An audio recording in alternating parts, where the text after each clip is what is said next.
बढ़ते आगे, बीते 24 घंटे से इजरायल और हमास के बीच जंग चल रही और आज जब आप और हम अपने घरों में सो रहे थे तब इजरायल और हमास एक दूसरे पर बम बरसा रहे थे। इस लड़ाई में अब तक इजरायल के 300 से ज्यादा लोगों की मौत हुई है, जबकि फलस्तीन में 200 से ज्यादा लोगों ने अपनी जान गंवाई।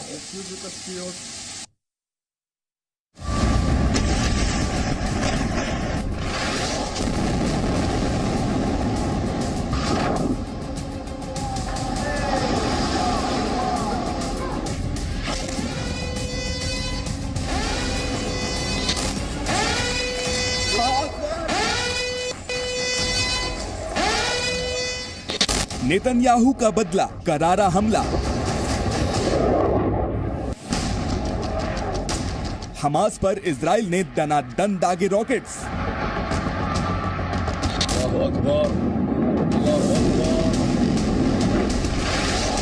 गाजा पट्टी में ट्रेलर, 24 घंटे बाद पूरी पिक्चर।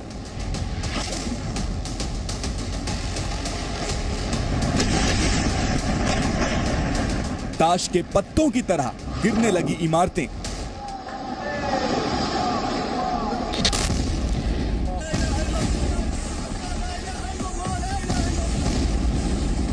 हमास के दुस्साहस के बाद अब इजराइल का बदला जारी है। इजराइल की सेना ने रात भर हमास के सैकड़ों ठिकानों को नेस्तानाबूद कर दिया।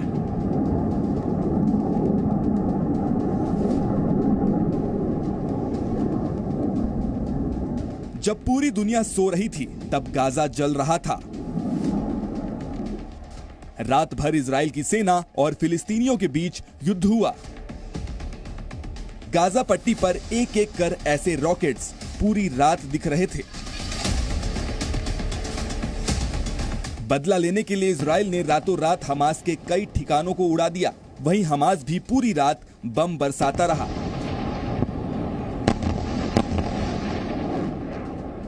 ये कोई टूटते हुए तारे नहीं, ये हमास के रॉकेट हैं जो उसने इजराइल की तरफ दागे हैं। रात के वक्त हमास ने ऐसे करीब 150 रॉकेट्स के जरिए इजराइल पर हमला बोला था। रॉकेट अटैक से बचने के लिए इजराइल का एयर डिफेंस सिस्टम आयरन डोम भी एक्टिव था। गाजा पट्टी से 150 रॉकेट दागे गए और इजराइल ने भी रॉकेट्स को हवा में ही नष्ट करना शुरू कर दिया।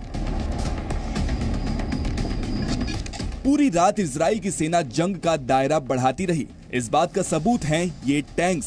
1, 2, 3, 4 ऐसे करीब 10 टैंक्स इजराइल के दक्षिणी सीमा की तरफ बढ़ रहे थे।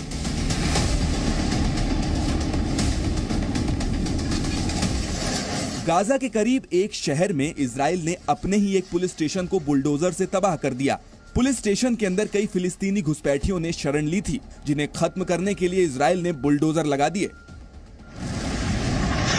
हमास के दुस्साहस के बाद कल इजराइल ने गाजा पट्टी में कई बिल्डिंगों को जमींदोज कर दिया। 1, 2, 3, 4 ऐसी न जाने कितनी बिल्डिंगें हैं जिन्हें नेतन्याहू की एयरफोर्स ने आसमान से बम और मिसाइल गिराकर बर्बाद कर दिया। इजराइल का दावा है कि इन इमारतों में हमास के इंटेलिजेंस नेटवर्क और कंट्रोल सेंटर मौजूद थे, जिसे इजराइल की सेना चुन चुन कर खत्म कर रही है।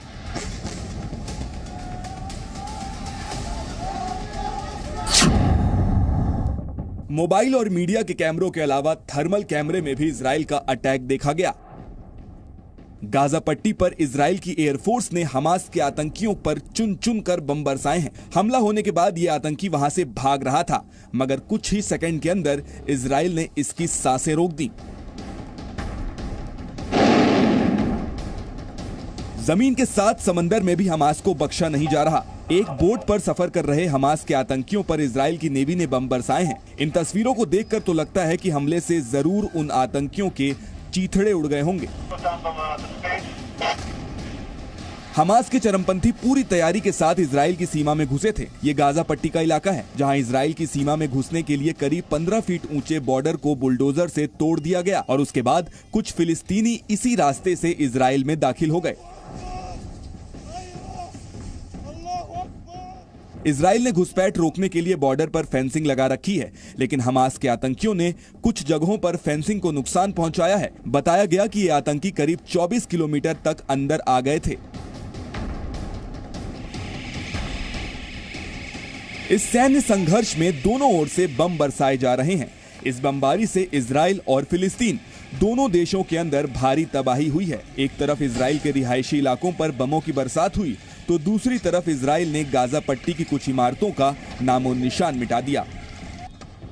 इजराइल की इस गगनचुंबी इमारत में जब हमास का रॉकेट गिरा उस वक्त हर कोई दहशत में आ गया था। बिल्डिंग की गाड़ियों पर रॉकेट अटैक के बाद चारों तरफ आग फैल गई थी। हमास के हमले के बाद इजराइल के तेल अवीव शहर के एयरपोर्ट पर दहशत फैल गई थी। धमाके की आवाज के बाद सभी यात्री स्तब्ध रह गए थे। जान बचाने के लिए ये यात्री जमीन पर लेट गए थे। हमास के हमले के बाद इजराइल एक्शन मोड में है।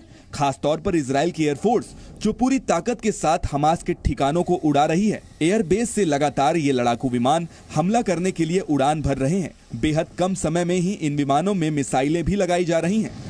इन तस्वीरों के साथ अब हमास और इजराइल की लड़ाई दूसरे दिन में प्रवेश कर चुकी है। देखना होगा कि इस लड़ाई का अंत कितनी जल्द होता है, या फिर कहीं ऐसा तो नहीं कि रूस यूक्रेन युद्ध के बाद फिलिस्तीन और इजराइल के बीच भी लंबा युद्ध चलने वाला है।